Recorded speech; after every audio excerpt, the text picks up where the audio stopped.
Yahya Sinwar's killing by Israel's defense forces. Now the confirmation has come with very gory images reflective of the kind of precise drone strike that it was. But amid all of this, remember, the question is, how was it confirmed that the man you're looking at on your screen, which eventually was then successfully operated by the drone strike, that is Yahya Sinwar, who was heading the military wing for Hamas. And intelligence services have been searching for him, but eventually DNA tests, facial recognition was done to confirm. I want to immediately bring in India Today's managing editor Gaurav Sawant on this.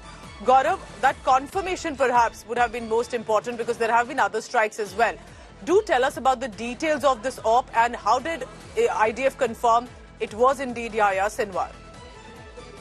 So these operations were carried out in Rafah, and Rafah was Okay. one area where even the United States did not want Israel to operate in, or at least that's what US Vice President and presidential candidate for the Democrats, Kamala Harris said that it would be very dangerous to carry out operations in Rafah. But this was an intelligence-based operation that was mounted. It had both Israeli air forces, drone forces and ground forces in operation.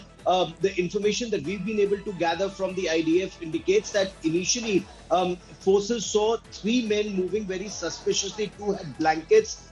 They were completely covered. As soon as they opened fire, 2 men ran in one direction. The third man ran in the other direction. They neutralized the 2 men in one direction, followed the other man who entered an abandoned, bombed out building and went to the second floor. A drone was then sent in. A grenade was lobbed. That man, apparently, his right hand was injured. And the last image is of that man sitting on a sofa set, face covered, eyes covered. And then he throws something that looks like a stick at the drone. And a sniper some distance away opens fire, and there's a headshot that's taken. Then there's another knee shot that was subsequently taken to ensure the man does not move. The next morning, forces moved into that building after drones had confirmed that there was no more threat.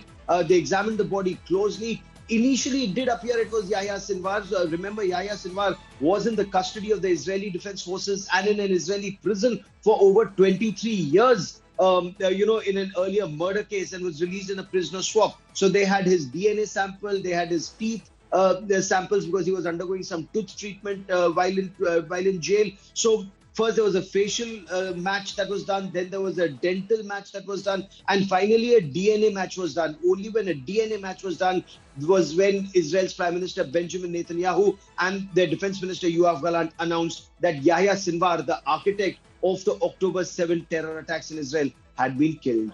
Gaurav, stay on with me because with that, Benjamin Netanyahu says account settled with Yahya Sinwar. He was known as the mastermind of the 7th October massacre in Israel that eventually led to the war that we've seen for the past 1 year. But remember, this is also now about the hostages to return. That eventually is the focus for Israel.